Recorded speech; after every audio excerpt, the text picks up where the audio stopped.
hour. We have our recording in progress. We have our educational headliner. Tonight, it is Tom Hobbs, the man in the hat. Have you ever told a story and felt like your audience just wasn't hooked? Maybe they nodded politely. Maybe they just checked their phones. Or worst of all, maybe they just muted you on Zoom. The problem is not your story, it's how you deliver it. What if you could make your audience lean in, laugh, and actually remember what you said? Tonight, you are about to learn how to do just that. Our speaker is a master of engaging storytelling, combining humor, strategy, and a well-placed hat.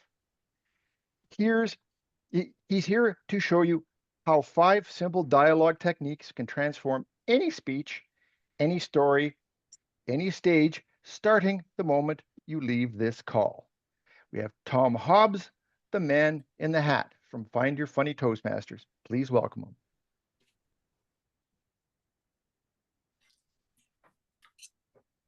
Now, we all know this story, right? The little wolf, big bad wolf, 3 little pigs. But what if we've been, well, a little too hard on the wolf? What if in reality he was just a guy trying to turn his life around, get a little bit more holistic and in one and part with the world, out house hunting for a little real estate, but still a little hungry? All right, I'm hungry. I'm not hungry. I'll be a feast. Choose peace. I choose peace. Okay. Peace and kindness. Peace and kindness. All right. There's a nice house. I'll go for that one. That's a nice straw house. A straw house is good. Sustainable. Natural airflow. Very open. Kind of cool concept. All right. Yes, little pig. I honor your space. May I engage in mindful contact about your real estate for sale side? What? No, not by the hair of my chin. Go away. You bother me. Okay, well, I release attachment to outcomes. I move on. Yes, I I can. Well, there's another nice one. A stick house. Yeah, that's good. Rustic, warm. Structural improvement. Yes. Dear pig. Yes, pig.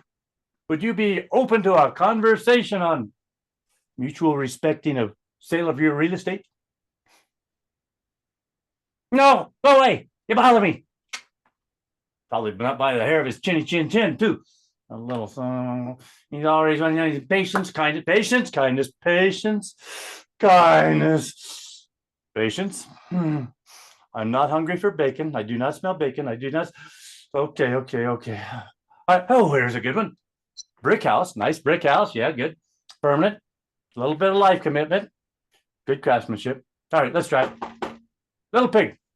I humbly request a place in this well-fortified dwelling. Is it for sale, as the sign says? Dude, not by the hair of my chin. Blow! All right, now, just think about it a little bit. What happened there? Really? It was just the story, pretty conventional. There was a little bit of a shift there, right? Right? It wasn't just the book. There was dialogue. Right, dialogue. That shifted quite a bit. The internal thoughts from Mr. Wolf, right? A little character conversation between the wolf and the pig, maybe. And of course, there was that, the storyteller talking to the audience. Those little elements, they can make a big difference in every presentation. And I'm going to drop this into where you can see this every once in a while. Should come across on the bottom side, and it should work soon. If it doesn't, we'll say it should have.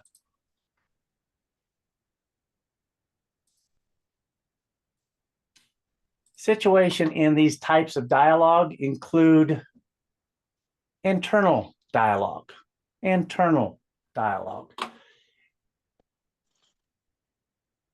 One more try. I'm going to make this happen. This will make it easier for all to understand and enjoy. That internal dialogue is like the thoughts that reveal the emotions, that decision-making portions. Example, the roof. I'm not hungry. I do not smell bacon. That little internal dialogue. It brings them into the depth of that person. Or it could be like a different example. We could say, I should get a raise. But what if they say no when you're at work? That's an internal dialogue. That gives a little insight for your audience to go, ooh, I can identify a little bit with that person very easily. Well, there's the other next number 2, which is the conversational dialogue.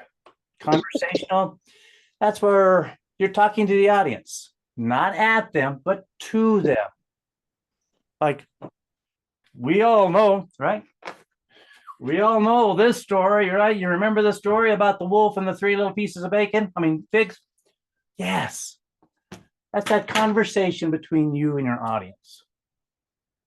Another way you could say it is like, so I tell my boss, define urgent, like, as he stares at me. We can have that conversational dialogue. This makes speeches feel natural and engaging. It's like you're sitting across the table with a cup of coffee. The third style of dialogue, character dialogue, between 2 characters or 3, maybe even. Conversation between the characters are like, well, the little pig. Little pig, I honor your space and your home dwelling. Or is it for reason? No, go away. You're bothering me. That conversational between 2, maybe even 3. Or maybe, like a parent and a child. Johnny, yes, time to go to bed. I'm not tired. Your eyes are closing. I'm just studying. It's the way I think. Go to bed. You can have that. And did you realize you don't have to do a lot of voices? You can, but just that positioning, how the wolf held himself.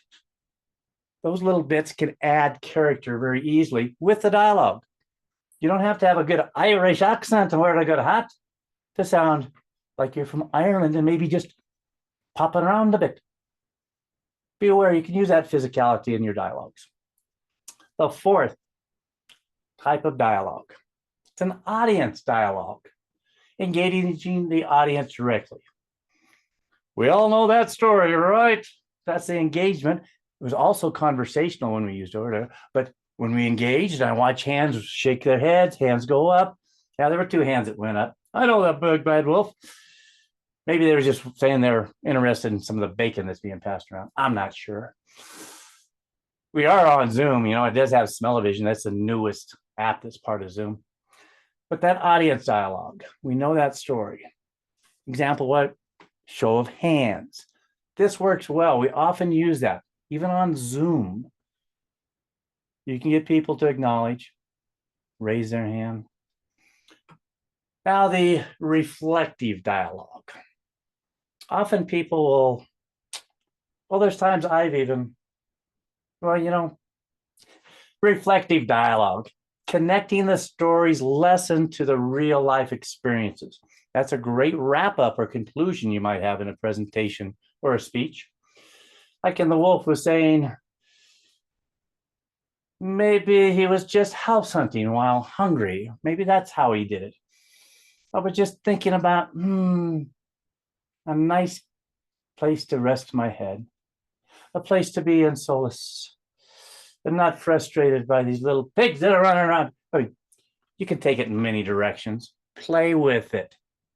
People want to hang out with people who are having fun. Now, I was at a presentation that had a lot of contractors and builders, and we utilized this little story of the 3 little pigs and cost of construction and how quickly you can construct a house, whether out of straw, out of sticks, out of bricks. And 2 of them got into a great conversation. The first was straw. It's quick, it's easy. We can get 3 of them done today. Let's go for it. Well, the other man goes, you know what? If we just add a little bit of mud, some lime, We make stucco, and all of a sudden we got a house that is hard as wood. You can do that.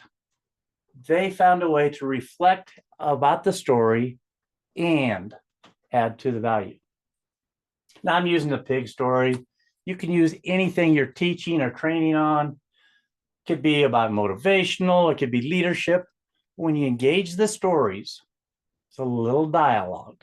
A little dialogue. Doesn't have to be in depth. It really helps.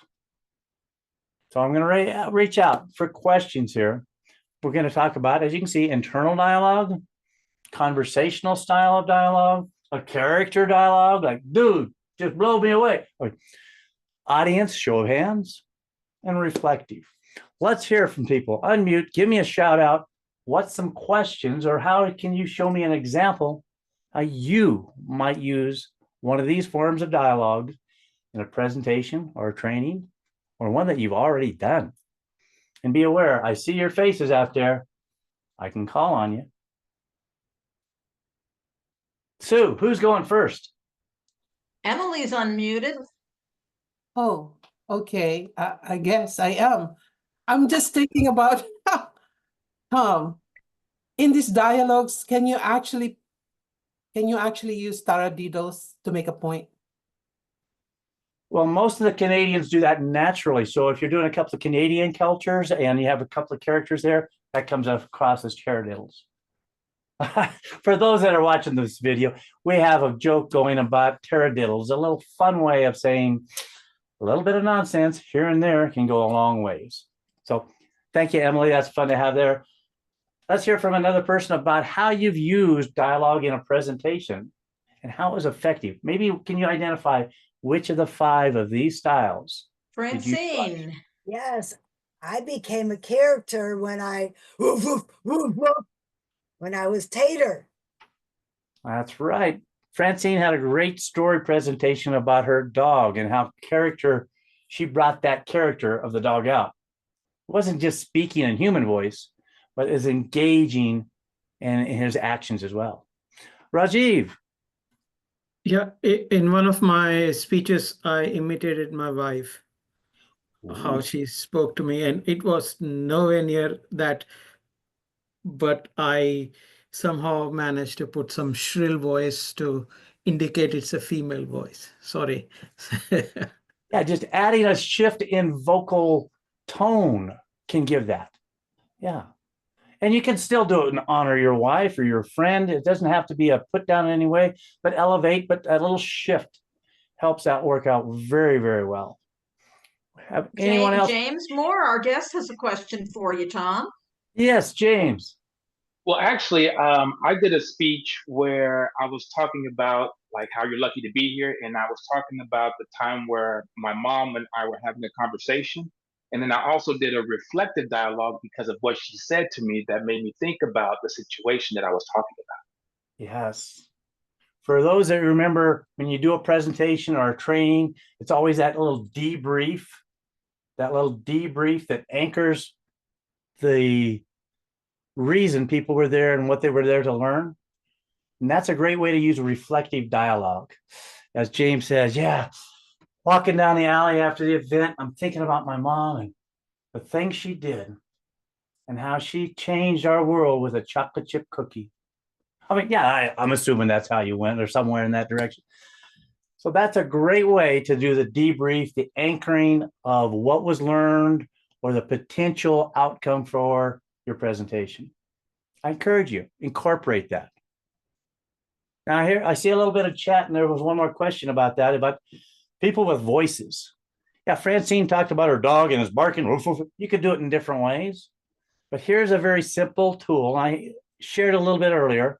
When you're doing voices or want to do voices and shifting a character, assume some physicality about that character. Now, maybe Rajiv's wife is a little bit shorter than him, so he could just lower his knees just a little bit and then look eyes up and down when you talk. You don't have to do a big voice change. It can help and add to it, but you don't have to. Even my wolf, as I walked with my wolf, I had my paws, my hands were a little more, gave me the feel. But when the pig, That's one thing that's always bothered me. How can a pig have a chinny chin chin? If you've ever seen a pig real life, they don't have it. Hey, Tom. Yes. I think internal dialogue, especially in leadership positions, is a very good way to present, your things that you're struggling as a leader. Because I've used that a lot, internal dialogues where I share a story and it's me in that story, but then when you share it, it's kind of you're far away from it, which makes it a very good strategy actually in inviting people to volunteer. It does, because it gives that safe space. Yes. You know? If you ever watch, there's a few comedians out there who have puppets. You Yes. can get a puppet to say the things that you don't dare say, but a puppet can. Yeah. So yeah, utilizing that internal dialogue like that, that's an excellent example. Thank you for sharing that. So I'm going to encourage all of us. Next time you tell a story, next time you're at work or on stage or even at home, use one of these very simple dialogue techniques. Encourage others to listen that way. They'll listen even more and lean in. I saw people leaning in. And you're making me feel it when they do lean in. You know what? When they're that good, you know what? Mic drop. Oops. You know better. I wouldn't drop a $500 mic.